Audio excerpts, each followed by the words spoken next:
Assalamualaikum warahmatullahi wabarakatuh. Bismillahirrahmanirrahim. Alhamdulillahirabbil alamin. Wassalatu wassalamu ala asyrafil anbiya'i wal mursalin wa ala alihi wa sahbihi ajma'in. Amma ba'du. Jamaah pengajian kitab hikam yang saya muliakan, angkatan muda alumni Ikatan Keluarga Pondok Pesantren Darul Rahman yang berbahagia.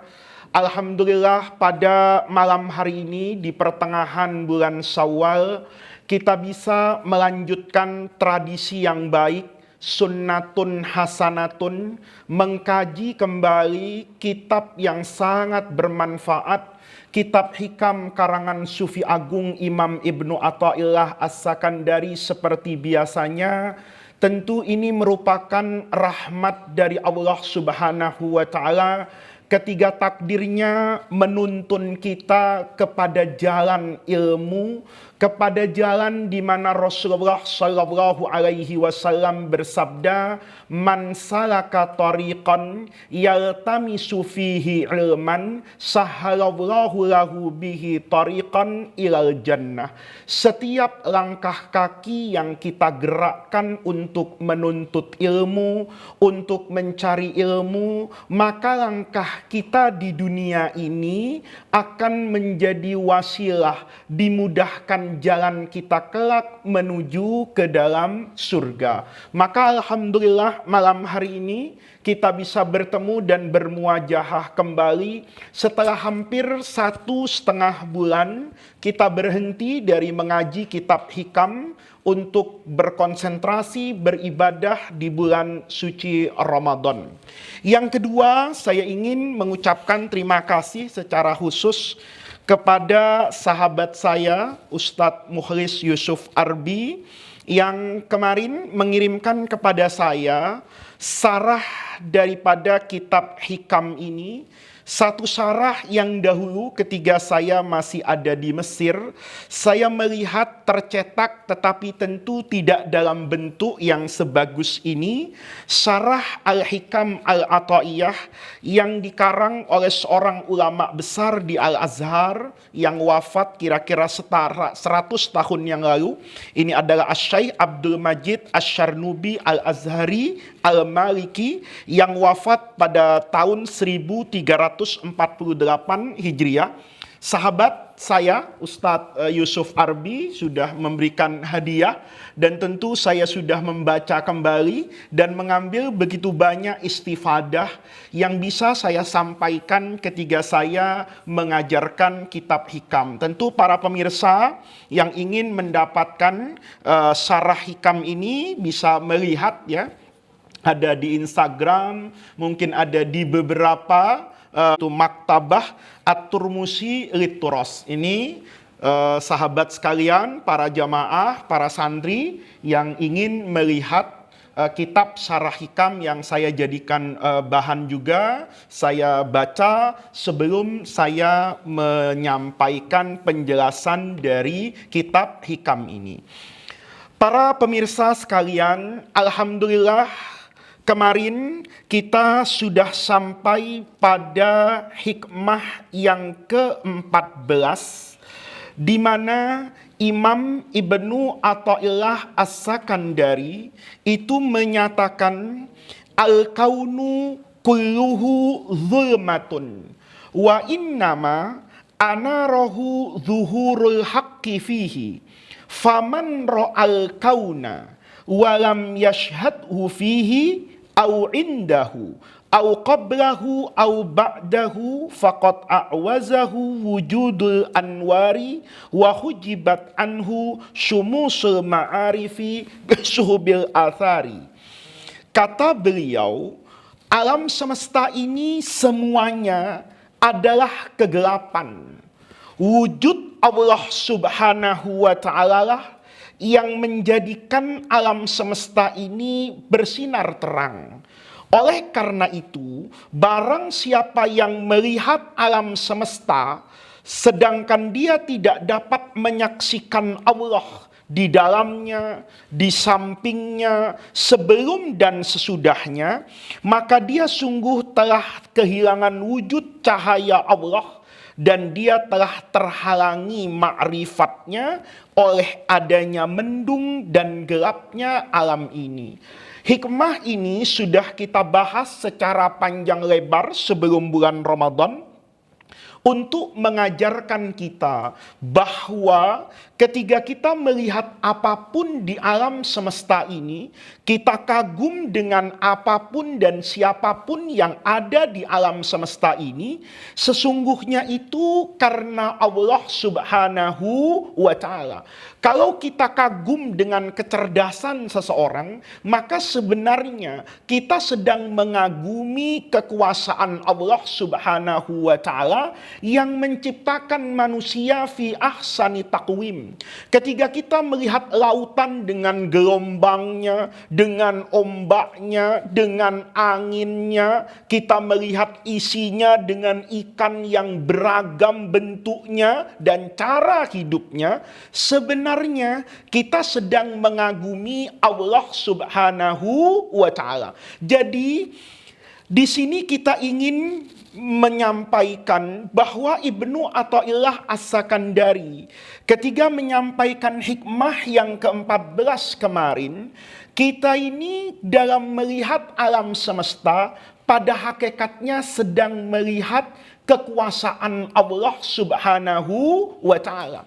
Jadi semua yang ada di alam ini sebetulnya adalah sarana, adalah wasilah untuk kita mengagumi Allah Subhanahu wa Ta'ala. Makanya sebagai manusia, kita ini sebetulnya tidak boleh sombong. Karena tidak ada yang bisa kita sombongkan. Kita ini jadi manusia. Kalaupun dikatakan hebat, sebetulnya kehebatan kita ini hanya menjadi wasilah.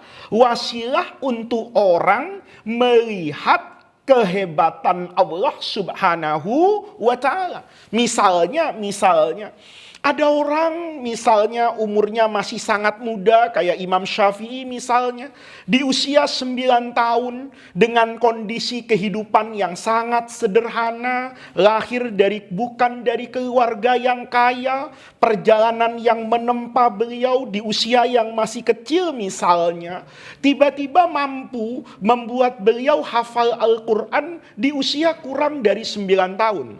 Ketika kita mengagumi Imam Syafi'i, sebetulnya kita sedang mengagumi siapa itu? Allah.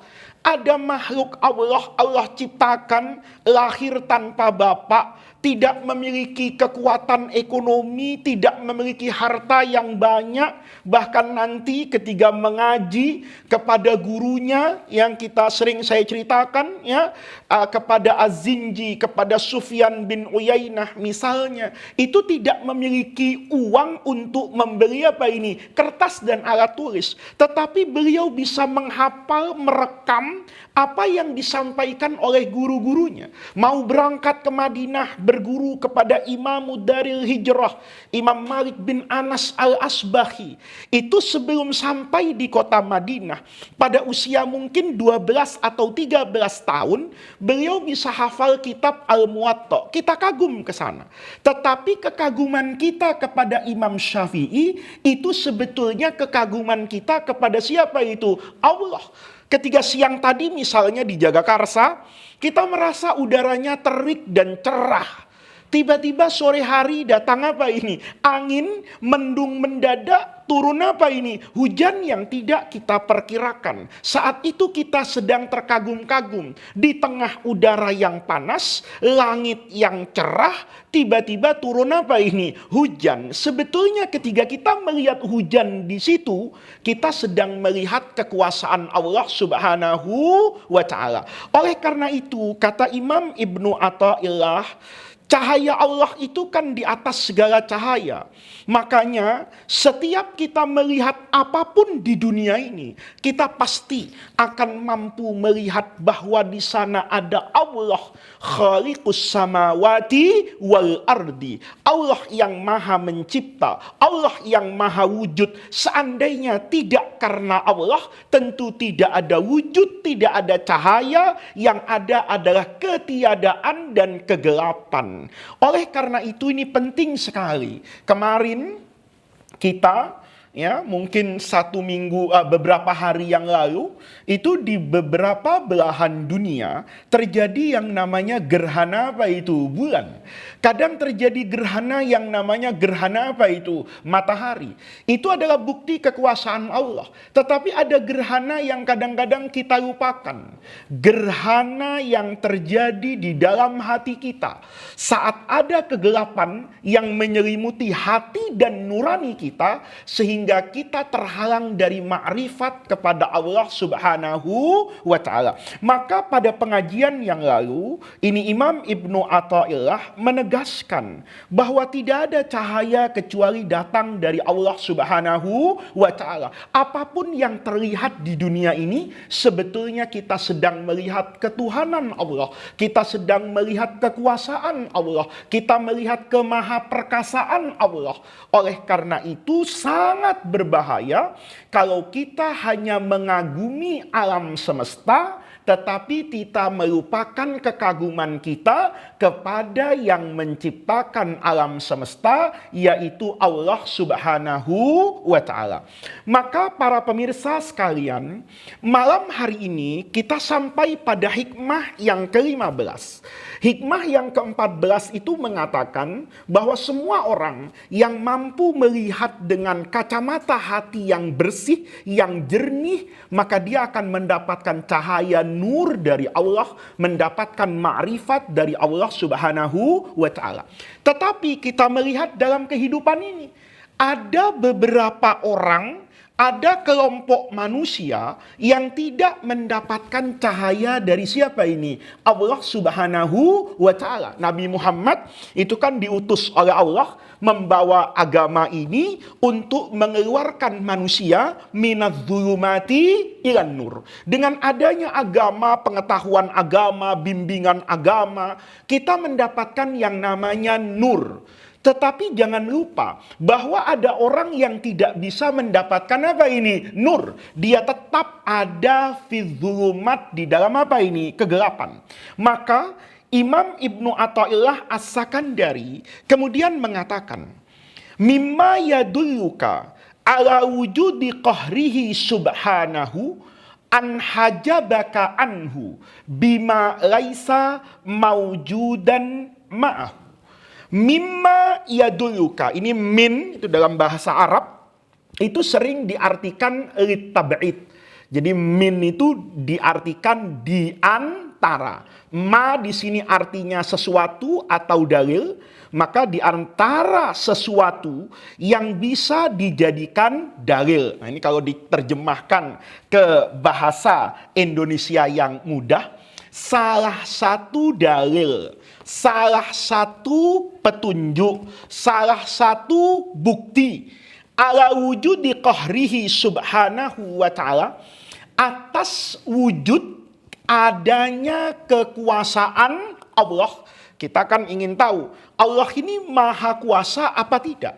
Bukti dari kemahakuasaan Allah, Allah itu anhajabaka, mampu menghijabmu, menghalangimu, bima dengan sesuatu, laisa maujudan, yang sesuatu itu pada hakikinya tidak pernah ada secara eksistensinya, ma'ahu, bersama Allah Subhanahu wa ta'ala. Jadi hikam ini akan mengatakan semua orang di dunia ini seharusnya mendapatkan nur, cahaya dan ma'rifat Allah Subhanahu wa ta'ala. Tetapi ada orang-orang tertentu yang dia terhijab dari cahaya Allah. Padahal cahaya Allah itu cahaya yang maha cahaya. Tidak ada yang mampu untuk menutup cahaya siapa ini? Allah. Karena Allah itu nurus samawati wal ardi. Dalam qiraat tafsirnya itu dikatakan Allahu munawwirus samawati wal ardi. Allah yang memberikan apa ini? Cahaya. Dan itu terbukti secara ilmiah. Misalnya sinar matahari pagi itu kemudian bersinar terang, nanti mataharinya terbenam, maka kemudian terang ini menjadi apa ini? Gelap. Itu hanya ada di bumi.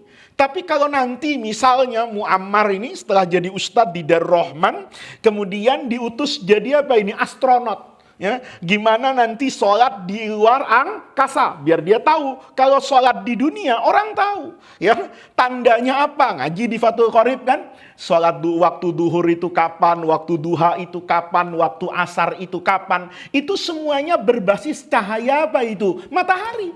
Kalau bayangan kita seperti ini, kalau ini kayak begini, itu karena dari sinar apa ini? Matahari. Tetapi ketika kita terbang ke luar angkasa misalnya, di luar angkasa itu cahaya matahari tidak menjadi apa ini? Terang. Dia terang karena ada atmosfer di dunia, karena ada sistem yang diberikan dan diciptakan oleh Allah Subhanahu wa Ta'ala. Maka Allah itu dikatakan nurus samawat. Tidak ada yang tidak mampu, tidak ada yang mampu untuk menghalangi cahaya siapa ini? Allah. Semua orang kalau menggunakan logika dan akal sehatnya, dia pasti percaya akan adanya Allah Subhanahu wa Ta'ala. Tetapi ketika kemudian yang maha memberikan cahaya ini, tiba-tiba cahaya bisa diapakan ini? Dihalangi. Kan padahal tidak mampu manusia itu untuk menghalangi cahaya apa ini? Allah. Tetapi terjadi bahwa ada orang yang terhalangi dari cahayanya siapa? Allah Subhanahu wa Ta'ala. Pertanyaannya, siapa sebenarnya yang terhalang dari cahaya apa? Allah. Ini sebelum saya jelaskan lebih dalam lagi, ini bisa dikasihkan gambaran yang jelas. Misalnya begini, kalau cahaya yang menerangi ruangan ini, ya, cahaya yang menerangi ruangan ini, dia ketika lampu neon di atas ini kita nyalakan, maka kita akan mendapatkan apa ini? Sinar yang terang.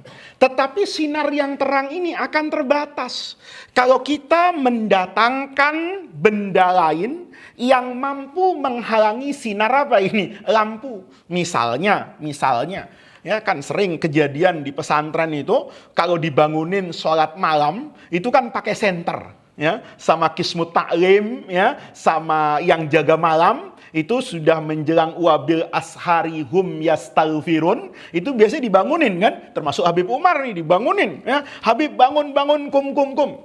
Kadang-kadang yang bangunin itu pakai apa itu? Senter. Begitu disinar kan terang banget. Nah, karena terang kita masih kepengen apa ini? Tidur. Gimana caranya? Maka biasanya dia tarik apanya itu? Bantalnya. Kalau bantalnya tebal, biar di senter kayak gimana pun, tentu senter ini tidak mampu cahayanya untuk menembus mata kita. Kenapa? Karena mata kita tertutup dengan apa ini? Bantal yang tebal. Jadi di sana ada benda yang berbeda dengan lampu ini, sifatnya berbeda, karakteristiknya berbeda. Kalau dia mendatangkan cahaya, ini mampu untuk menolak apa ini? Cahaya. Saya bersembunyi ini, ada lampu sorot yang terang kayak begini, saya bersembunyi ini di balik apa ini? Kitab ini. Maka cahaya tadi masuk tidak? Tidak. Kenapa? Karena dia mampu menjadi penghalang dari cahaya yang terang ini. Tentunya konsep Allahu nurus samawati wal ardi itu berbeda dengan konsep pencahayaan seperti ruangan ini. Tidak ada di dunia ini yang mampu untuk menahan cahaya siapa itu? Allah. Ini kalau kita telaah misalnya dengan lebih bijaksana dan lebih dalam, berapa banyak dulu orang yang memusuhi Rasulullah Shallallahu Alaihi Wasallam, orang yang memusuhi Islam, tapi cahaya iman itu begitu kuat menembus apa ini? Orang tadi. Dia semakin memusuhi, semakin lari. Tapi hidayah kadang-kadang semakin apa ini? Datang. Artinya, kalau sudah cahaya dari Allah, itu tidak ada yang bisa apa itu? Menghalangi. Biar dunia ini terang, kalau Allah buat gelap, dia akan gelap. Kegelapan di dunia ini, kalau Allah buat terang, dia menjadi apa ini? Terang. Apapun yang dikehendaki oleh siapa ini? Allah. Ketika Allah itu maha, maka kemahaan ini menjadikan tidak ada sesuatu apapun yang bisa menghalangi Allah Subhanahu wa Ta'ala.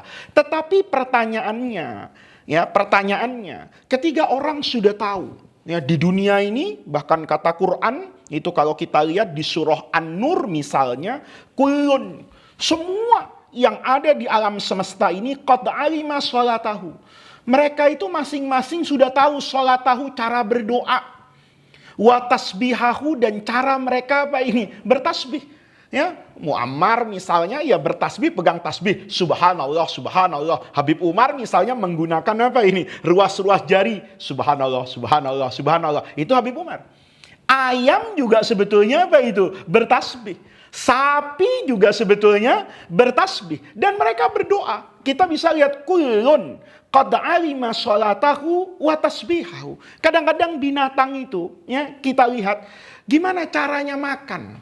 Tapi ternyata mereka bisa apa ini? Makan. Kucing itu nggak pernah bekerja, nggak punya uang, tapi tiba-tiba apa ini? Makan. Ular itu nggak ada ke kaki dan tangan seperti manusia. Dia melata, tapi dia bisa apa ini? Makan. Karena semuanya tentunya diberi kemampuan yang sama oleh Allah.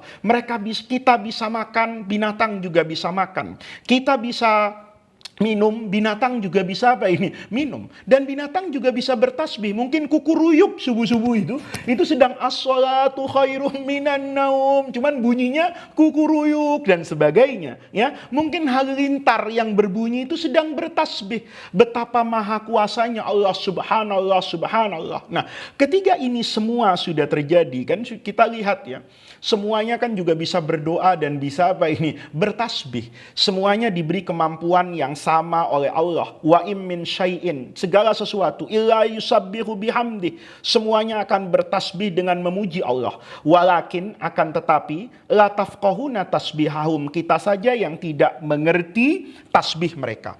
Oleh karena itu, ketika semuanya bertasbih, ketika semuanya mampu menyerap makrifat Allah Subhanahu wa Ta'ala, tapi ternyata ada yang terhijab, yang dia tidak mendapatkan nur dari Allah Subhanahu wa Ta'ala. Coba lihat, ya, coba lihat. Misalnya, ya, Nabi kita, Nabi Muhammad Sallallahu Alaihi Wasallam, Bilal dapat nur, dapat cahaya iman, Bilal dapat hidayah. Sayyidina Umar yang asalnya ngotot menentang Islam, dapat apa ini? Hidayah. Yang jauh-jauh itu yadkhuluna fi dinillahi afwaja. Tapi kadang-kadang ada orang dekatnya Rasulullah ini, Abu Jahal dengan apa ini? Abu Lahab. Itu melihat Nabi setiap hari, tapi tidak bisa mendapatkan apa ini? Nur, cahaya, dan ma'rifat. Ada banyak orang yang kadang-kadang jauh datang ke tempat kita ikut pengajian. Ya, Muammar dari Madura misalnya, ya, Habib Umar jauh itu datang dari Kebon Nanas misalnya, datang ke sini kan jauh ini. Kadang-kadang yang di samping kita malah tidur ini. Nah, pertanyaannya, orang yang terhijab ini dari nur, dari cahaya Allah yang seharusnya tidak terhijab, itu siapa dan mengapa? Ini yang paling penting. Kata Ibnu Athaillah, ketika ada orang terhijab dari nur Allah yang maha menerangi, yang tidak mungkin tertutup dan dipadamkan cahaya itu, yang bisa membuat padam cahaya itu siapa? Jawabannya adalah kekuasaan Allah. Nih lihat, kekuasaan Allah akan menghalangi. Itu makanya di surah Al-Anfal itu Allah Subhanahu wa Ta'ala mengingatkan, wa'lamu annallaha yahulu bainal mar'i wa qalbihi. Allah itu kadang-kadang yahul, ada hail, ada pembatas antara orang dengan hatinya. Dia tidak bisa menguasai hatinya. Kan hati itu nggak bisa dikuasai. Misalnya nih ya, ini karena sudah kadung sebut Ustadz Muammar nih jatuh cinta sama orang A. Udah dibisikin, jangan. Logikanya juga bilang kayaknya nggak pas ini. Tapi kadang-kadang Muammar tidak bisa menguasai apa itu? Hatinya. Itu karena kata Allah itu yahulu bainal mar'i wa qalbihi. Allah itu maha kuasa ini. Bisa menghijab hati kita dari cahaya yang seharusnya terlihat. Nah, yang menghijab itu apa? Kekuasaan Allah. Karena Allah Maha Kuasa, sesuatu yang tidak ada bisa menjadi ada, sebagaimana sesuatu yang ada bisa menjadi tiada. Nah, nur Allah itu kan yang maha terang, maha menyinari, maha wujud, maha awal, maha akhir, yang tidak ada awalnya, tidak ada akhirnya, yang wujud, yang ada, yang terlihat. Tiba-tiba sama Allah, bukti kekuasaan Allah apa? Ini yang terang benderang, itu sama Allah bisa dikasih hijab bima laisa bimaujudin, dengan sesuatu yang tidak ada sebetulnya. Kenapa tidak ada? Ya, karena semuanya kan yang menerangi siapa ini? Allah. Tetapi ketika semua yang menerangi Allah, terang cahaya dari Allah itu bisa dihijab sama Allah. Nggak dikasih ini kepada si A, tidak dikasih kepada si B, sekalipun jutaan manusia dapat. Nah, ini yang menghijab ini apa? Jawabannya kata Ibnu Athaillah, wujudu qahrihi. Itu adanya kekuasaan Allah Subhanahu wa ta'ala. Nah, oleh karena itu nih hati-hati nih.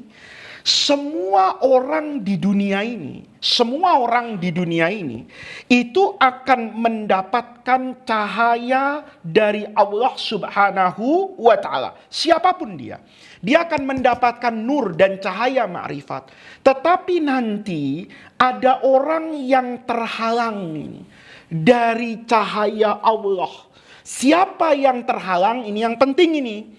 Kekuasaan Allah, kemahaperkasaan Allah itu bisa menutup, menjadi hijab antara cahaya Allah kepada seseorang tadi. Pertanyaan, kapan itu dilakukan Allah Subhanahu wa ta'ala? Kapan itu terjadi? Terhalang cahaya ini kapan terjadi? Nah, di sini kata para ulama, orang yang terhijab dari ma'rifat dan cahaya Allah adalah orang yang memiliki kesombongan di dalam hatinya. Jadi bukan maksiat gitu loh. Maksiat itu tidak menghalangi orang untuk mendapatkan apa ini? Nur dari Allah. Kekafiran itu tidak serta-merta menghijab orang dari cahaya makrifat akan Allah Subhanahu wa ta'ala. Tetapi yang menghalangi itu maksiat plus. Ya, maksiat plus. Jadi ada plusnya nih. Kalau Muammar nih suka belikan saya nasi goreng plus ayam. Kan gitu. Ya, sate plus lontong. Tapi di sini ada juga nih maksiat plus. Ada juga kafir plus. Nah, ini bisa dibedakan. Begitu banyak orang kafir, tapi kemudian beriman kepada Allah. Begitu banyak orang yang menentang Rasulullah, tetapi kemudian justru menjadi sahabat utama Rasulullah Shallallahu Alaihi Wasallam. Sahabat Umar misalnya, ini kan orang yang berniat membunuh siapa ini? Rasulullah. Tetapi sekarang orang yang berniat membunuh Rasulullah itu dimakamkan di samping siapa itu? Rasulullah. Kenapa dimakamkan di samping Rasulullah? Itu menunjukkan ada perubahan dalam hidupnya. Dari orang yang asalnya benci menjadi orang yang menjadi apa ini? Cinta. Sayyidina Khalid ibn Walid misalnya. Itu di perang Uhud. Kan memberikan bekas luka kepada kaum muslimin. Kan kaum muslimin tahu semua kan ceritanya. Asalnya kan perang itu sudah kayaknya mau menang siapa itu? Rasulullah. Tiba-tiba pasukan panah yang di atas gunung, Abdullah bin Rawahah dan kawan-kawannya itu, kemudian lupa dengan perintahnya siapa? Nabi. Disuruh jaga gunung, apapun yang terjadi jangan bergerak, jangan memberikan respon. Tiba-tiba dia ngapain itu? Turun. Begitu turun, matanya Khalid bin Walid dikatakan sama Abu Sufyan, Khalid kalah lagi nih. Kemarin perang Badar kita apa ini? Kalah. Sekarang Uhud juga apa ini? Kalah. Kata Khalid bin Walid, laisa ba'du, belum. Karena ekor matanya melihat pasukan yang membuat dia mati kutu, mati gaya, tidak bisa masuk ke medan perang Uhud, tiba-tiba meninggalkan tempat. Maka Khalid memutar dari belakang dan membalikkan keadaan di perang apa ini? Uhud. Itu kemudian nanti menjadi siapa itu? Pengikut alaihi. Pedangnya yang asalnya diarahkan kepada Rasulullah, sekarang pedang itu menjadi pembelanya Rasulullah Shallallahu Alaihi Wasallam. Nah, orang-orang yang seperti ini kan dahulunya adalah apa ini? Kafir. Dia tidak beriman, tetapi tidak kemudian diiringi dengan apa ini? Kesombongan. Sombong itu bukan pamer, Muammar. Ini orang harus tahu ya. Kata Rasulullah Shallallahu Alaihi Wasallam, la yadkhulul jannata, tidak masuk surga. Siapa yang tidak masuk surga? Man kana fi qalbihi, siapa orang yang di dalam hatinya mithqala dzarratin minal kibar, yang ada sebesar biji sawi yang kecil minal kibar. Kibar itu bukan kesombongan dalam pemahaman kita. Kita tuh sombong kadang-kadang kalau punya jam tangan baru. Ya, Habib Umar kalau punya jam tangan baru apalagi mahal, itu kadang-kadang tangannya itu kemana-mana itu. Ngelihat jam biasanya begini, wah begini, ya kan? Bawaannya kepengen pakai baju yang tangannya apa itu? Pendek, pamer dia. Nah ini namanya pamer. Bangga itu namanya al-fakhr, ya. Pura-pura bangga itu membangga-banggakan, namanya fakhr, nih jam tangan saya pamer. Bukan sombong. Kalau sombong itu kata Rasulullah batarul haq. Orang yang tidak mau menerima kebenaran. Sudah dikasih tahu ini yang benar, tetapi dia tidak mau menerima apa ini? Kebenaran. Itu adalah orang yang apa ini? Yang sombong. Nah, sifat yang seperti ini yang sangat-sangat berbahaya. Kalau itu ada di dalam jiwa manusia, na'udzubillah ya, sampai apa ini? Bersemayam ya di dalam hati. Selalu menolak kebenaran. Kata orang Jakarta itu mungkin ngeyel ya, kata orang Jawa itu mungkin ngengkel. Orang itu keras apa ya? Keras kepala. Bahkan ada itu istilah dikatakan kepala batu. Ya, kayak kepala batu itu sebetulnya terinspirasi dari firman Allah di surah Al-Baqarah itu. Ketika Allah mengatakan, ya Allah berfirman, "Tsumma qasat qulubukum mim ba'di dzalika, fahiya kal hijarati au asyaddu qaswatan." Hati manusia itu kan lembek banget, ya. Ya saya belum pernah pegang gitu, tapi saya pikir tidak jauh lah dengan hatinya sapi yang fisik ya, dengan kambing pegang ya seperti itu. Tapi kata Allah, hati manusia itu kalau sudah tidak dapat hidayah, penuh dengan kesombongan, itu lebih keras dari apa ini? Batu. Au asyaddu qaswah.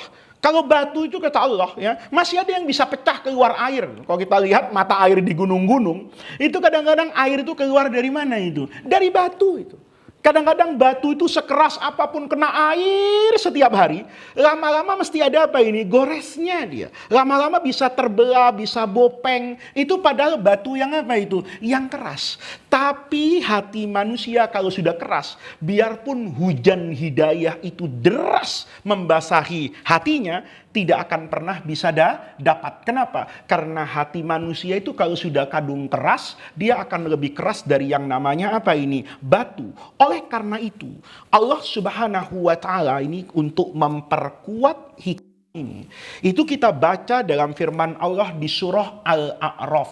Di surah Al-A'raf, Allah Subhanahu wa taala berfirman, "Sa'asrifu an ayati." Saya akan palingkan. Ya, asrif itu memalingkan. Dipalingkan itu berarti nggak kelihatan. Ya, memalingkan itu bisa bagus, bisa jelek. Kalau ada pengemis ya, orang yang miskin, yang membutuhkan, ngetok kaca mobil kita, terus kita pura-pura nggak ngelihat, itu nggak baik tuh. Ya. Tapi Muammar, kalau kamu naik kereta api, terus ada perempuan yang cantik luar biasa, kamu palingkan matamu, itu tandanya Muammar orang yang apa ini? Yang soleh. Nah kata Allah, memalingkan itu jadi tidak ngelihat, nggak terkonsen lagi kepada itu. Sa'asrifu an ayati. akan saya palingkan an ayati dari bukti kekuasaan saya, bukti kehebatan saya, bukti ketuhanan saya. Siapa yang Allah palingkan? Alladzina yatakabbaruna fil ardi bighairil haq. Orang yang punya apa ini? Kesombongan. Ya, orang yang sombong, ya, gengsinya tinggi walaupun sudah salah, tidak mau ngaku apa ini? Salah. Dia pasti akan terhijab dari yang namanya apa ini? Kebenaran. Abu Jahal, Abu Lahab, dan abu-abu lain yang di Mekah yang tidak beriman, itu kalau dibaca sejarahnya, sebetulnya mereka tahu kok kebenaran Rasulullah Shallallahu Alaihi Wasallam. Innahul amin, Al-Walid ibn Mughirah misalnya, ya, atau para penentang Rasulullah itu rata-rata mengerti kok kalau Nabi itu benar, yang diajarkan itu juga nilai luhur kemanusiaan, tetapi hati mereka terhijab untuk menerima Islam karena apanya itu? Kesombongannya. Maka hati-hati ini. Kalau ada orang yang sombong kepada Allah, maka Allah juga ingin menunjukkan kekuasaannya. Kata Allah, kamu sombong sekali ya, nggak mau menerima kebenaran yang aku sampaikan melalui para utusanku. Utusan bisa berbentuk manusia kayak Nabi, dia bisa ayat Quran yang terbaca oleh kita, bisa juga ayat-ayat di alam semesta ini yang menunjukkan adanya Allah Subhanahu wa Ta'ala. Tapi dengan kesombongannya dia tolak. Kalau dia dengan kesombongannya menolak, maka kata Allah, saya akan tunjukkan kekuasaan saya. Saya akan hijab engkau dari sesuatu yang sebetulnya tidak bisa terhijab. Tetapi kekuasaan saya bisa menghijabmu dari apa-apa yang seharusnya tidak terhijab. Para pemirsa sekalian, sebagai penutup pengajian malam hari ini, saya ingin menggarisbawahi betul nasihat yang disampaikan oleh Ibnu Athaillah As-Sakandari, bahwa terhijabnya orang dari kebaikan, dari nur dan dari ma'rifah itu karena berbasis kesombongan. Sekarang ini dalam kehidupan keseharian kita juga mengalami sesuatu yang bisa saya sebutkan bagian dari kesombongan. Apa bagian dari kesombongan sekarang? Kita ini dengan adanya media sosial, itu bisa menjadi tahu kehidupan setiap orang dengan detail sekali. Dulu zaman saya kecil, Umar, tidak ada yang namanya Facebook. Tidak ada yang namanya Instagram. Nggak ada yang namanya WhatsApp. Nggak ada yang namanya YouTube. Apa yang terjadi? Karena tidak ada media sosial seperti itu, kehidupan itu menjadi tertutup. Saya hanya tahu tetangga saya, namanya misalnya, alamatnya, sekolahnya. Lebih dari itu saya nggak tahu. Tapi hari ini saya bisa tahu semuanya. Habib Umar juga bisa tahu isi saya. Karena misalnya saya ingin tahu, ya mungkin asalnya nggak ingin tahu. Saya lihat Instagramnya Muammar. Loh, ini Muammar ya? Muammar yang baik dengan saya, ternyata baik juga dengan orang yang kebetulan bermusuhan dengan saya gara-gara politik.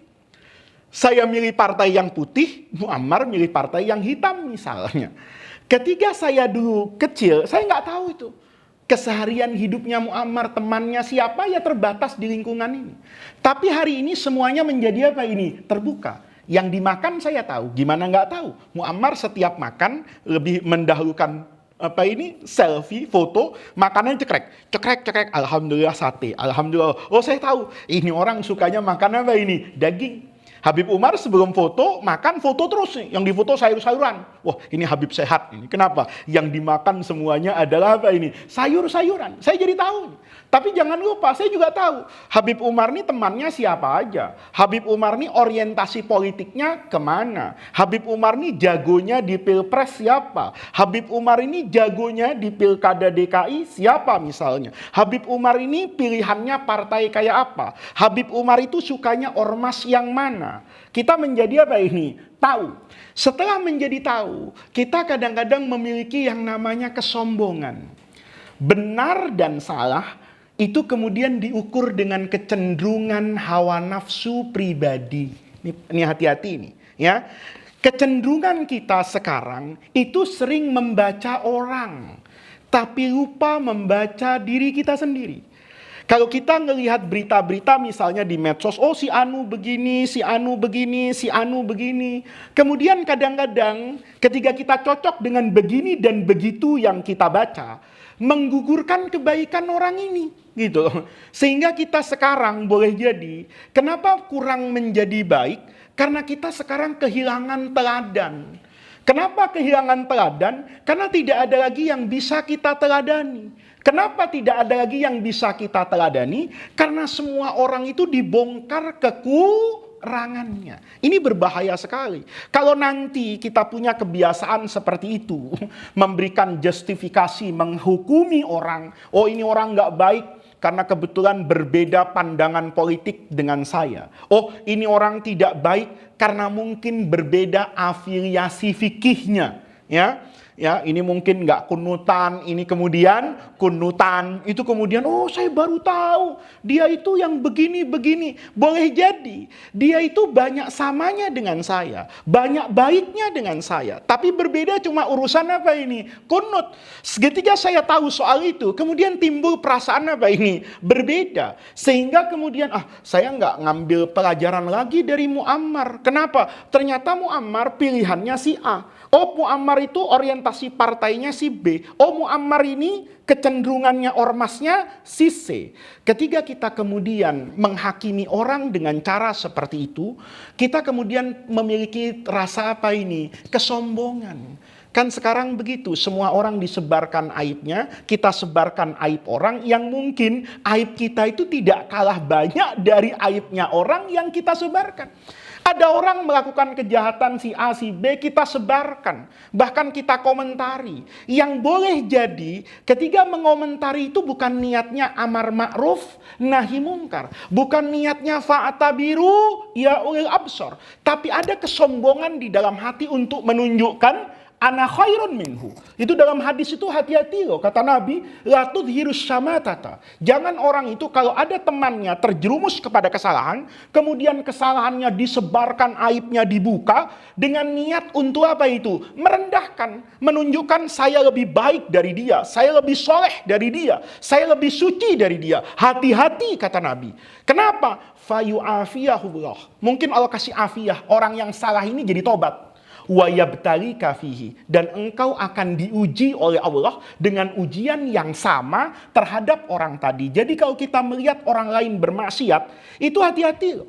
Kalau kita kemudian menjelekkan orang itu karena dorongan hawa nafsu, karena superioritas ingin menunjukkan ana khairun minhu, hati-hati. Nanti orang yang terjerumus kepada maksiat ini akan Allah berikan pertaubatan, sementara kita akan mendapatkan ujian dari Allah sama dengan yang Allah uji orang tadi. Kenapa? Karena niat kita adalah kesombongan. Jadi batasi para pemirsa sekalian, di media sosial yang terbuka seperti hari ini, kita kadang-kadang sulit lagi mendapatkan manfaat dari begitu banyak orang yang seharusnya kita bisa mengambil manfaat dari mereka. Kenapa? Karena ada kesombongan. Begitu orang tadi punya kesalahan satu, kita lupakan yang 99, kita tinggalkan orang tadi, kita merasa lebih baik karena seperti itu. Hati-hati.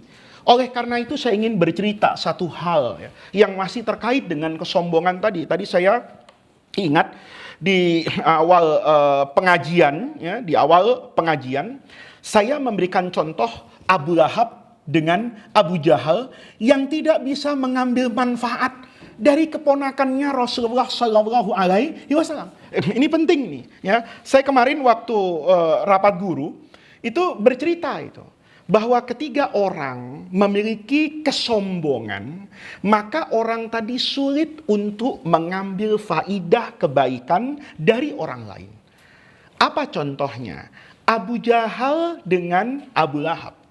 Sudut pandangnya itu ketika melihat Rasulullah, selalu kata Imam Abu Yazid Al-Bustami, kenapa Abu Jahal, Abu Lahab itu gagal mendapatkan hidayah? Tentu kuncinya Allah Subhanahu wa ta'ala, yahdi may yasha, kan begitu ya. Tetapi kata para ulama sufi, karena Abu Jahal dan Abu Lahab itu selalu memandang Rasulullah itu sebagai yatimu Abi Thalib. Sebagai ponakannya. Tidak melihat dan tidak bisa mengambil istifadah dari begitu banyak sifat Rasulullah yang mulia. Maka sama nih ya. Kadang-kadang kita lihat di Darur Rahman ini. Di Darur Rahman itu, di pesantren Darur Rahman ini, yang jauh-jauh tuh datang ngaji. Tapi yang dekat-dekat nggak ngaji. Habib Umar ini, kalau saya keluar dari rumah, itu cepat-cepat ikut saya, kepengen ngaji. Muammar saya keluar dari rumah, itu kepengen ikut ngaji. Anak saya keluar dari rumah, belum tentu mau ikut ngaji. Yang ikut ngaji itu justru apa ini? Orang yang baik, ini sebagai analogi saja. Kenapa? Karena hidup saya itu tertutup dari Habib Umar. Karena hidup saya itu tertutup dari Ustadz Muammar. Habib Umar itu selalu melihat saya orang hebat. Kenapa Habib Umar melihat saya orang hebat? Karena Habib Umar tidak 24 jam hidup dengan saya. Habib Umar tuh nggak tahu makannya saya, nggak tahu ketawanya saya, nggak tahu bercandanya saya, nggak tahu bandelnya saya. Jadi ngelihatnya saya ini orang apa? Orang baik. Karena Habib Umar melihat saya orang baik, maka dia dengan rendah hati mau ngaji sama saya. Maka Habib Umar lebih banyak mendapatkan faidah dari orang dekat saya. Kenapa? Orang dekat saya itu mungkin tahu tidurnya saya. Mungkin tahu mandinya saya kayak apa. Mungkin tahu makannya kayak apa. Ketika dia melihat, loh ini Ustadz kok makannya banyak ya. Kan misalnya begitu ya. Ini Ustadz kok makannya banyak. Atau setiap hari, loh ini Ustadz kok masuk ke mall ya. Sehingga di situ timbulkan kesombongan. Mungkin Muammar kalau ikut saya, jadi tumbuh kesombongannya ini. Kata Muammar, saya pikir nggak suka sama Samsung. Taunya mimpi terus beli Samsung yang baru. Maka ketika tahu seperti itu, timbul kesombongan kan di dalam hati Muammar. Kesombongan bahwa Faiz itu tidak sebaik apa yang saya bayangkan. Nah, ketika seperti ini, maka Muammar terhijab dari saya. Dia tidak lagi ingin mengambil ilmu dan manfaat dari saya. Kenapa? Mulai ada rasa kesombongan. Ternyata sholatnya Faiz dengan sholat saya nggak beda. Saya pikir ini orang nggak tidur tiap malam, zikir. Ternyata tidurnya ngorok juga kayak bajai, kan begitu kan? Nah, tidurnya pulas banget, nanti sarapannya banyak. Nah, ini kemudian karena ada rasa sombong di sini, dia terhijab. Dia nggak bisa lagi ambil faidah dari saya. Nah, oleh karena itu para pemirsa sekalian, hikmah yang ke-15 ini harus kita implementasikan dalam kehidupan kita sehari-hari. Semakin kita sering membaca orang lain, semakin sering kita melihat aib orang lain, kemudian timbul perasaan ujub di dalam hati kita, maka perasaan ujub kita itulah nanti yang akan menghijab kita dari mengambil begitu banyak kebaikan pada diri orang lain hanya karena kita kepo kepada kehidupan setiap orang yang tidak lepas dari yang namanya al-khata' wan nisyan, dari kesalahan, dari kealpaan dan kelalaian. Oleh karena itu, hikmah yang ke-15 ini harus menjadi spirit dorongan buat kita untuk menghilangkan rasa apa ini? Sombong. Kalau ada sesuatu yang terlihat itu tidak seperti apa yang kita yakini, tidak seperti apa yang kita bayangkan, tidak seperti apa yang menjadi selera pikiran kita, tidak seperti kebenaran yang ada di kepala kita, jangan buru-buru menyalahkan orang lain. Tetapi pelajarilah dengan seksama, siapa tahu di belakang tabir yang tidak kita ketahui ada sesuatu yang tidak terbaca dan tidak terlihat oleh kita. Saat kita memiliki kesombongan, maka kita tidak lagi bisa beristifadah. Saya dulu pernah nonton video ya. Saya sempat share juga di medsos pribadi saya. Itu ada anak kecil. Setiap hari masuk sekolah itu terlambat. Maka oleh gurunya itu dipukul tiap hari, dipukul. Bahkan pada pukulan yang terakhir itu kesel banget gurunya. Kamu lagi. Gitu. Nah, ketika dia punya kamu lagi, kan ada kesombongan. Ini berarti murid malas, murid tidak perhatian, murid tidak hormat sama guru. Guru sudah mulai ngajar, pintu kelas sudah ditutup, tiba-tiba dia baru apa ini? Masuk. Tetapi kita ketika selalu membaca dari sisi yang itu, tidak mau melihat sisi yang lain, kita bisa terjerumus kepada hal-hal yang mungkin kita sesali seumur hidup kita. Tapi apa yang terjadi hingga satu hari, guru tadi melihat dalam perjalanan.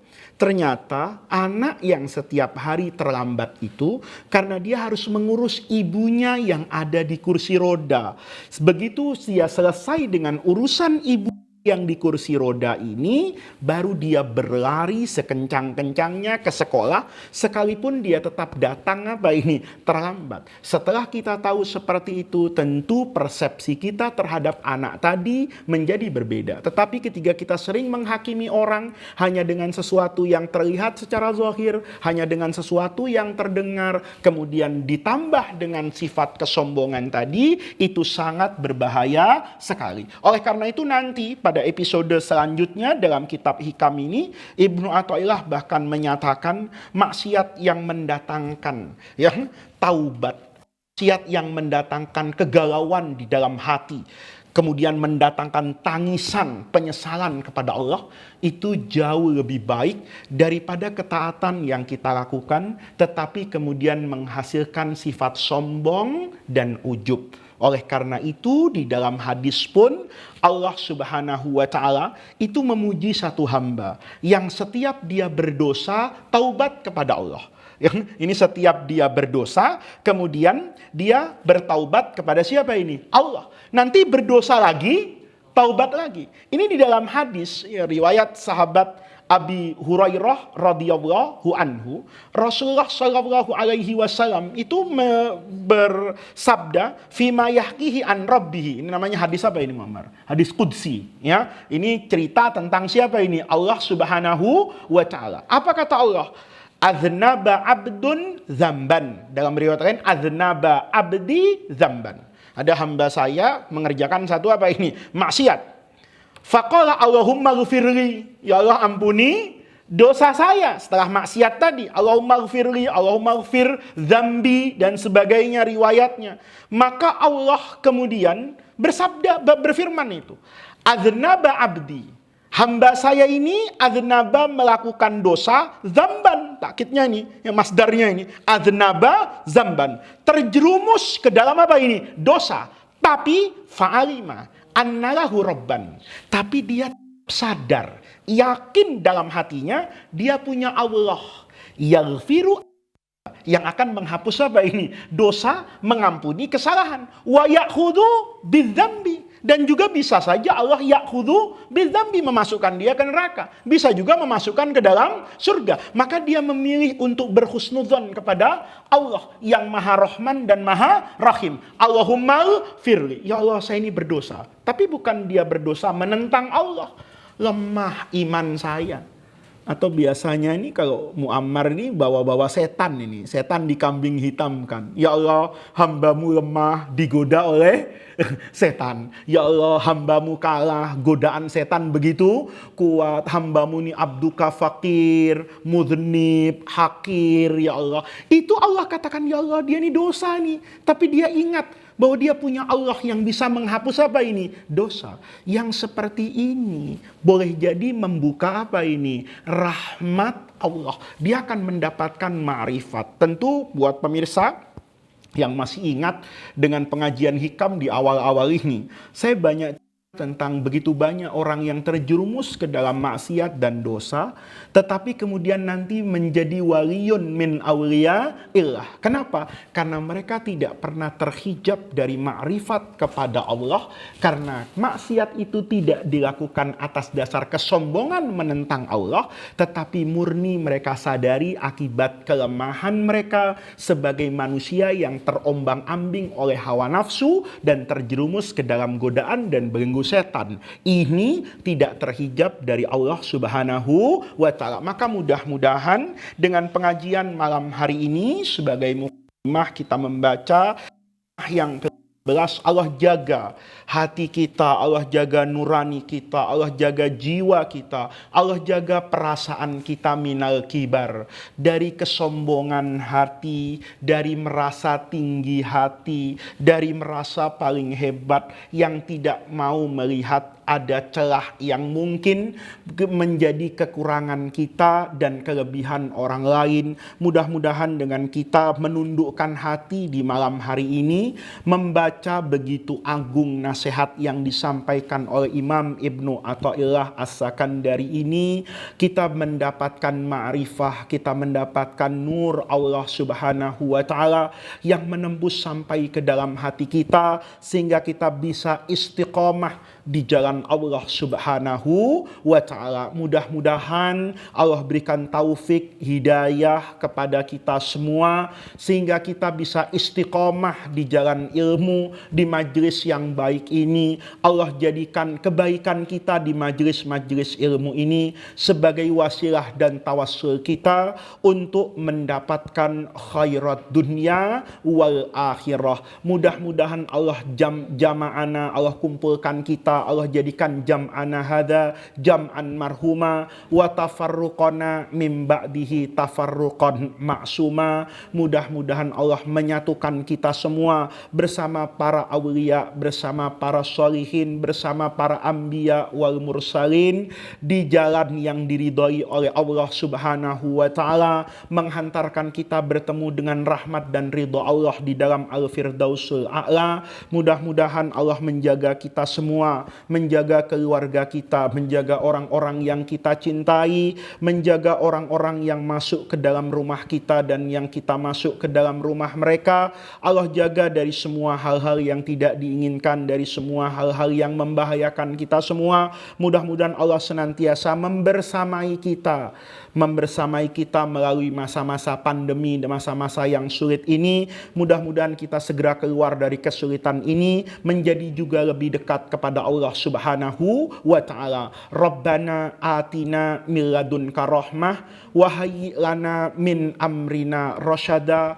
Allahumma la tahrimna khaira ma indaka li syarri ma indana. Kurang lebihnya saya mohon maaf. Assalamualaikum warahmatullahi wabarakatuh. Sebelumnya para pemirsa, saya ingin memberikan sedikit komentar.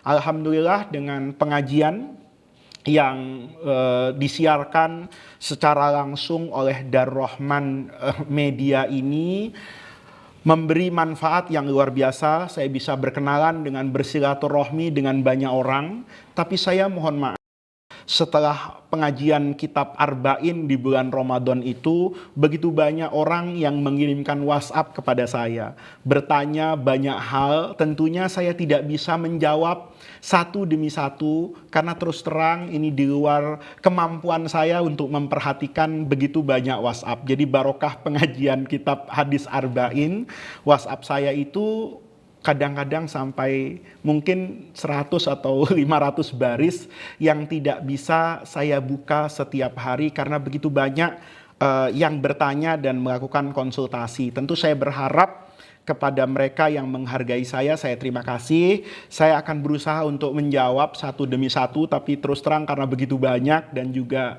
kegiatan keseharian saya yang tidak memungkinkan, saya ingin mengatakan bahwa permasalahan agama itu bisa ditanyakan kepada guru-guru yang sudah membersamai Anda semua di rumah. Ikuti pendapat mereka, karena tentunya mereka ketika memberikan pendapat dan jawaban agama itu bisa dipertanggungjawabkan. Kalau semuanya menunggu jawaban dari saya mohon maaf, di persiapan akhir tahun di pesantren, menjelang awal tahun dan juga beberapa kesibukan di luar yang menyebabkan saya alpa membaca komentar WhatsApp satu demi satu. Kemudian saya perlu sampaikan bahwa Facebook Pesantren Darul Rahman, demikian juga YouTube Darul Rahman Media, itu tidak dalam kendali saya secara pribadi.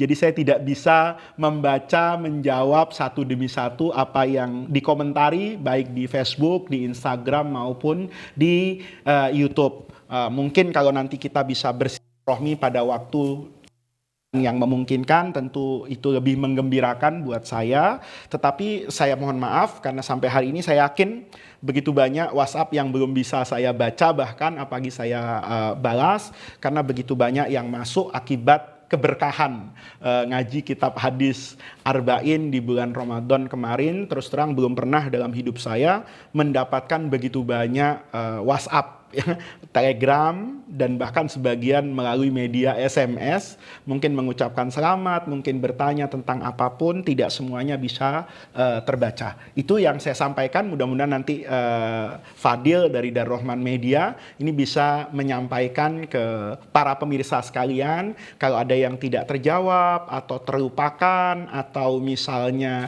tidak terbaca bahkan, itu saya mohon maaf sekalian. Insya Allah kalau memungkinkan pasti, ya insya Allah pasti akan saya berikan tanggapan. Demikian, Assalamualaikum warahmatullahi wabarakatuh.